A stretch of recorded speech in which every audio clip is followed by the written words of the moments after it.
Նավդոսի կամ Պուշկինի չգիտես, այլ գրողների փողոցում, անպաճույի ուրեմն կարդացվել է 2003 թվականի սեպտեմբերի 12-ի ժամը 13:00-ին գրողների փողոցում Ուտոպիանա կազմակերպության նախագծի շրջանակներում, որ կոչվում էր Մարմի միջավայրը, ժառանգաբար, փոխակերպել։ Մի ուրվական է շրջում Հայաստանում, դա դրական կերպարի անորոշ մշուշով դժվար տեսանելի ուրվականն է, ինչպես գոյություն ունեցող սեպկատում, մութ սենյակում։ Մեր ծննդյան փուչորից մեզ վրա ոտանավոր են կարդում, ասելով անգիր արա, կարդագրիր, արտասանիր, մտապահիր, իմ ժիվմանում, մեր բարձրաբերձ բարձի թողի, վանքապատխան, անապական գրքերն ամպի, գանձերը ծով, հույսի սպիտակ առագաստով, հասցրու բարձով, առնոտ լեռներում, հայոց լեռներում, վշտի լեռներում, մինչև անարգմահություն, գոռալ կրկնելով անդադար ազատություն։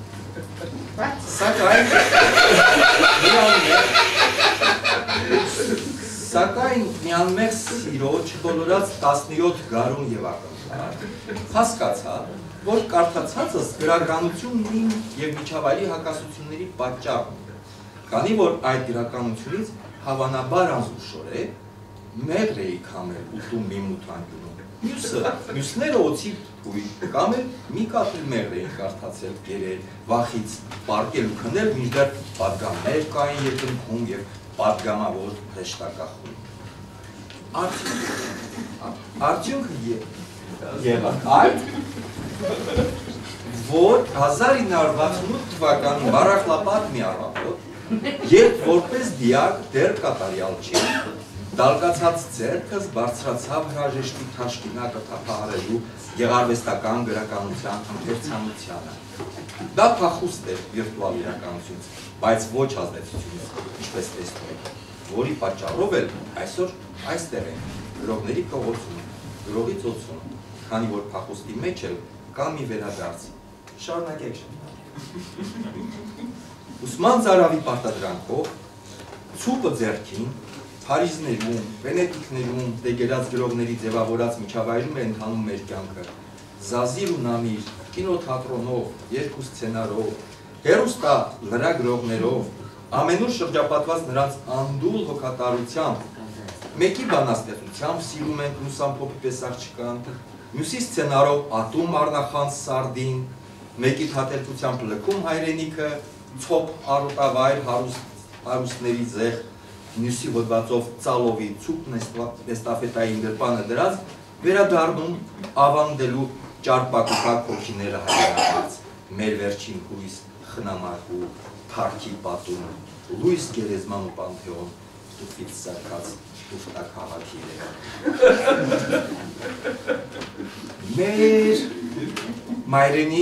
մեր մայրենի հայրենի ուսուցչուհին ամեն տարի գույն էր 52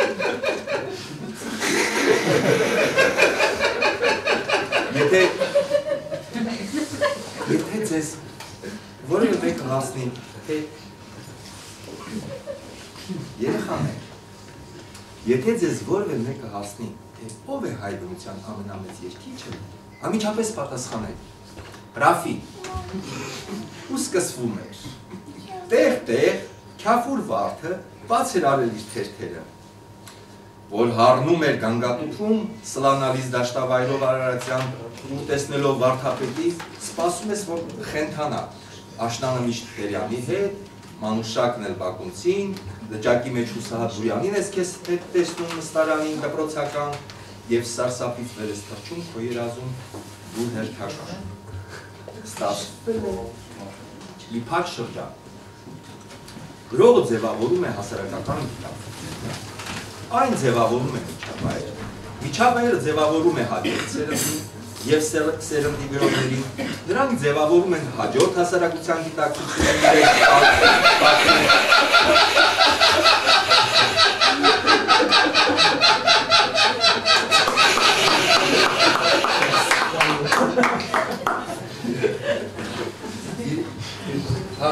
Նրանք ձևավորում են հաջորդ հասարակության գիտակցությունն իրենց պատկերնմանությամբ, անվանակոչում գրողներով, դպրոց, փողոց, քաղաք, գյուղեր ու ավաններ տեղադրում արձաններ, կառուցում են թանգարաններ, գրում, կարդում, սրբագրում, տպագրում, հաշիշով ոտում ու բալասանով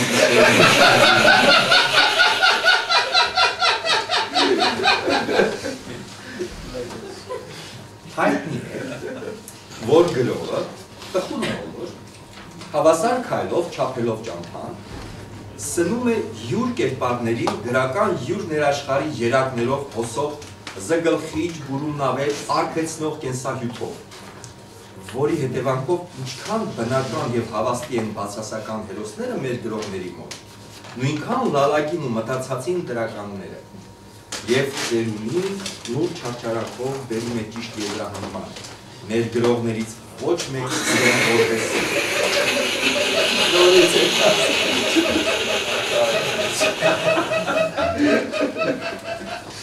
Եվ ծերունին նուր չարչարանքով բերում է ճիշտ եզրահանգման, մեր գրողներից ոչ մեկն իրեն որպես հումք չկարողացավ օգտագործել, ինքն իրեն որպես հումք չկարողացավ օգտագործել դրական կերպարի մարմնավորման գործընթացում, այդպիսինը չլինելու պատճառով, որ իրենից բացի ուրիշ զոհ չլինի։ Իսկ բարձրացած հարցին, ուրեմն ես գյուղում մի շոֆեր կամ տղամարդ չկա, հնչում է թույլիկ պատասխան, բայց դա էլ գրողներինը չի, ժողովրդինն է, Սասնա Դավիթ Թուրկեցակին, որ չլինելով ստախոս կամ խորամանկ, համենայն դեպս ընդվզեց միայն այն պահին, երբ թոր ոսկիներն էին տանում, բայց դա էլ էր մեզ շատ, ու հեռախոսը ֆրոնտից հազաց շիվը, ասելով, որ էպոսը առավոտյան կանուխ, որը շատ կարևոր հանգամանք է հայ նոր գրականության համար, որպես ժամանակ է տարեկան առավոտ կանուխ։ Առավոտ կանուխ դուրս է եկել տնից և չի վերադարձել։ Հրամայելով մեզ երկար ապրել, գտնողիդ ու գտնվելիքն էլ համարել անվավեր։ Ուրեմն չիք, դե մենք էլ փոխարինեցինք Քաչնազարով, ում նկատմամբ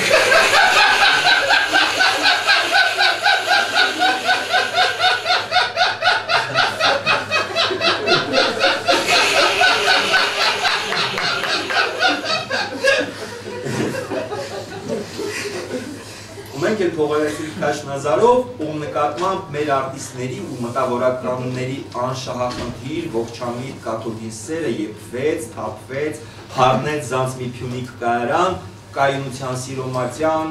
հրողատյան, ժանգոտպատյան, արդարության և հորդորներ տեսողության, թե կույր պետք է լինել դա չտեսնելու համար, իսկ ես ասում եմ, եթե կույր լինեիք ձեզ կներվեր, բայց դուք եք ասում, որ տեսնում եք։ Մեր էպոսի հերոսն այսօր խելառության պոչ է, որ հաճո է մեր սրտին, և ինչպես հայտնի գովազն է ասում, նմանիլ չես կրնարդում, որը դու չես բոց անում, այսինքն, ողջամտությունն ասում է, դողդոջ է, գույն չունի, մյուսնալսավ կմեռնի, բացառությամբ ոմանց և հատկապես մատենադարանի հարթակին հայտնված ձենով Օհան Դուրյանի, որպես բալասան տրտում ցավերի։ Բայց և ցավոք, էպոսի օրինակը բավարար հիմք չէ այս հարցում ժողովրդի ապավինելու համար։ Ժողովրդական հեքիաթների պատճառով, չնայած որ նույն ծաղկից մեղր եք հանում, ոցի թույլ, ժուկով, ժամանակով, 90-ականներին, Միրաբոյի կամրջից բավական հեռու, Ռիալտո կամրջի բազրիքին հենված, Երևանի պետհամալսարանի մրահոն մի ուսանողուհի, Իսահակյանի ջանը խուլուտ տվող դիրքով, Գարուն ամսակ լուր տպված մի աշխատասիրության մեջ անգթորեն համեմատել էր հայկական և անգլիական հեքիաթի հերոսներին, հրապարակելով ուրիշ կարևոր պետական գաղտնիք։ Այն է, հայկական դրական հերոսը կարող է ստել, խորամանկել, վերջնական նպատակ ունենալով մի կճուճ ոսկի գտնել, թագավորի աղջկայից պսակվել, առոք-փառոք ապրի, մեռնի լավ նշան, հեք աշխարհի մեծ ոսկի։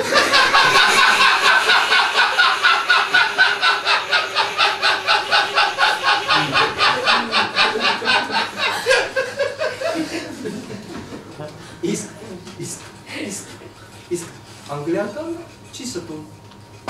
չի խորամանկում։ Եվ վերջնական նպատակը հարիֆի պես հազար կյանք ունենալն ու հազարներ սրտանց որև մեկին օգնել, փրկել մատաղաններն են, սեփական ծառը ջրելու, շարեց փորձանքից հեռու մի անկյունում, հաշտ ու խաղաղամարտություն խնդրելու փոխարեն։ Եվ հիմա էլ այդ հերոսները շարունակում են իրենց միսիան, մերը մեր, նրանցը իրենց մոտ հեքիաթը իրականություն դարձնելով, մերը ստում է ու խորամանկում, կյանքն է խեղում, խլում քշում մատաղ անում, կճուճ տաշում, նրանցը կյանքի հետ փրկում և փնտրտում արդարություն արդեն աստեղային պատերազմներում։ Անկախ նրանից, թե ինչպես է աշխարհը վերաբերում ամերիկյան կինոյին և քաղաքականությանը, եկեք մեր միակ փրկության միասնական հավաքական ուժով արժանին մատուցենք այն գաղափարախոսությանը, քաղաքականության արժեքային համակարգին, որը եվրոպականի հետ միասին խարսխված է այդ հերոսի վրա, որը քրիստոնեական է նաև ու բարեբախտաբար արտադրվում է բոլոր երկրներին, որոնց թվում նաև մեր դիտակցել տալով, որ 1700-ամյա քրիստոնեությամբ աշխարհագրական կամ արտաքին տվյալներով չենք ասիացի, եվրոպացի, խոր բեդուի, այլ հերոսի բարոյահոգեբանա խոհափիլիսոփայական արժեքային համակարգի ուղղությամբ։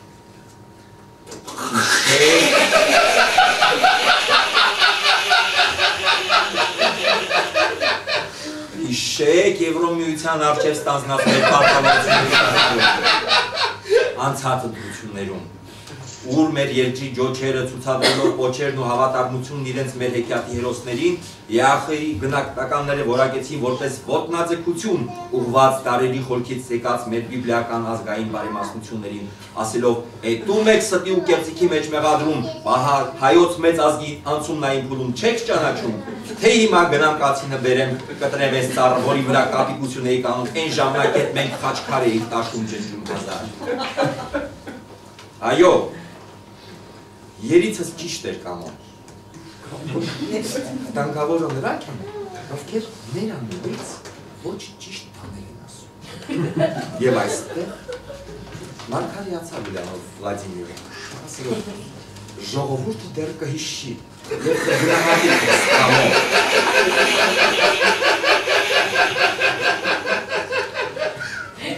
Սիմոն Տեր-Պետրոսյան։ Ակնհայտ է, որ դրական կերպարի ներմուծումը, պատվաստումը, այլևս ոչ թե ձախողված է, այլ երկիր հայրենին հասցրել է, ասում են, կործանման եզրին, բայց ինչ եզր կործանման և ոչ կործանում, երբ հենց մեր բակում անգլիական Համլետիկն ու Ջոնիկը բռնել են մեր Արամիկին, Արթուրիկը միջին խաղեր է տալիս, որ Ռոբերտիկը մեր Ստեփանիկի գնդակը գողանա, ռուսական Վալոդիկն էլ Տիգրանիկի գուլպան է վերցրել պարտքի դիմաց ու ոչ մի վարդապետ էլ չի խենթանում։ Հերոսը պետք է առաջանա ինչպես ավտոբուսում, հայեցի անվանակոչվի ու գժվի տեղում, հենց մեր հայկական հողի վրա, մանավանդ, որ դրա համար ավելի քան բավարար հիմքեր կան, և գժվողը պետք է լինի գրողն ինքը, ասելով երկիր, ես քոնն եմ, բայց իմը չես դու, գործը չթողնելով վարդապետներին, որ խենթանա։ Ուրեմն, գրողը ինքը պետք է լինի հերոսը, որ չլինի մասին, նկարագրություն, ինչպես Աբովյանի միտքն է կատարված։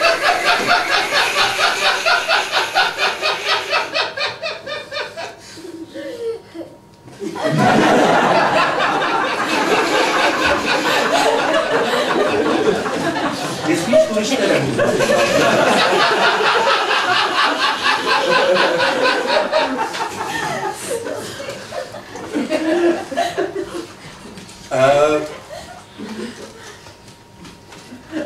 այլ մեծ, ինչպես Աբովյանի միտքն է կատարված, այլ մեծ ալքիմիկոսը, նարեկացին, որն իր բացասականը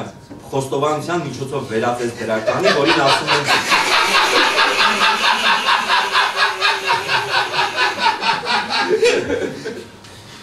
հիմա դեսնես ինչ ասում ես հոգեթերապիա հաստատելով գրողի ազդեցության նշանակությունն ու կարևորությունը ազգային մենթալիտետի ձևավորման շնորհակալ գործում իբարս հայրենյաց եւ իսարսափ թշնամյաց գնանք առաջ մեկ ցախ մեկ աճ աշխարհն անցիր 88-ի դեպքերից հետո իշխանության եկած այդքան կտրիչ գրող քնարի տեղ սուրը ձեռքին կարգախոսով ու ճակատով լուսապսակ ոչ ոք չունի թողած կարծում իրենց այգին ժամանակին ու գրականությունը ինչպես ես բայց եւ ուշացած գրականության ընթերցանությունը եւ Կարինե Քոթանջյանին չասած մնաց բարով մերժեցին վիրտուալ իրականության մեջ դրական հերոսի իմացյալ մահը փնտրել կտրելու բանական զոհաբերության փորձերը նախընտրելով իրական կյանքի ու գործի միջոցով դուրս գալ եւ դուրս բերել փակ շրջանից իրենց եւ մեզ ձևավորել կյանք տալու համար նրան սպասումից անշարժացած անշարժ ցերին անշարժ մարդուն ավաղ արդյունքում նա ում սպասում էինք որ եկել էր սպանվեց իսկ մյուսը հետապնդվում եւ տարած բուլբայական ջանքերով հասարակության ուղենիշները ցույց տալիս նորից գրելու միջոցով մենք անում ենք այն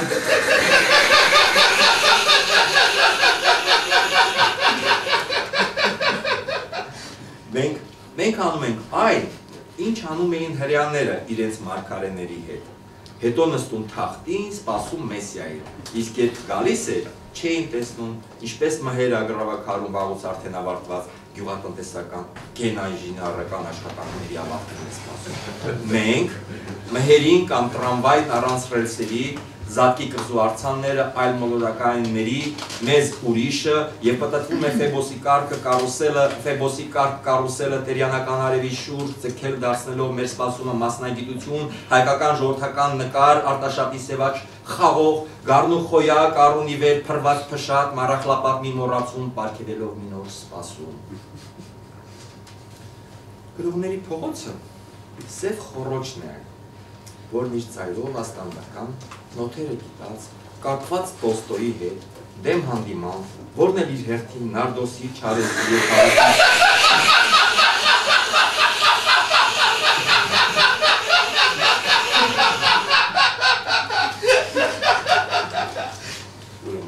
դեմ հանդիման, որն էլ իր հերթին Նարդոսի, Չարենցի և քաղաքի բոլոր մյուս հատկապես գրողների անուններով փողոցների հետ որտեղ գալիս եւ անհետանում են մեր գրողները Հանց Բերմուդյան եռանկյունու խավարանում սպասելով իրենց որևէ փողոցի անվանակոչության արցանի կամ հուշատախտակի հերթով գալիս անց են կենում անհետանում են նաեւ նրանք ում կպել է կեցակի պես Մայիսյան գրողից ծոցը գնացած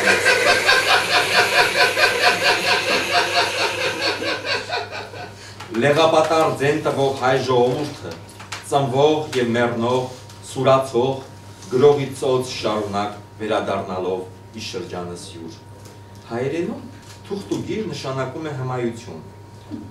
Ուրեմն, երբ թղթի վրա ես գրում, թուղթուգիր ես անում, դառնալով գրող։ Գիրքդ վերածվում է ծոցի, ծովածոցի, գրողի ծոցի, և քո տարածը գրողի տարած է։ Ցավը գրող ու ցավ, բաժինը գրողի բաժին։ Հետևաբար, քանի փորումս շունչ կա, բերանումս լիզու, ես լեղապատար ձենս կթրցնեմ քաջ ոսկանի գյուլի պես, որ տիեզերքն իր վախճանին կհասնի և արևը մի բուր մոխիր կդառնա, եգիպտական բուրգերը կաթի փոշի, բայց մենք առնետների ու խավարասերների հետ ձեռք-ձեռքի տված այս փողոցում, ուր ծնվել ենք, մեծացել ու ջուր խմել սառնորակ, եղել ենք, կանք ու կշատանանք։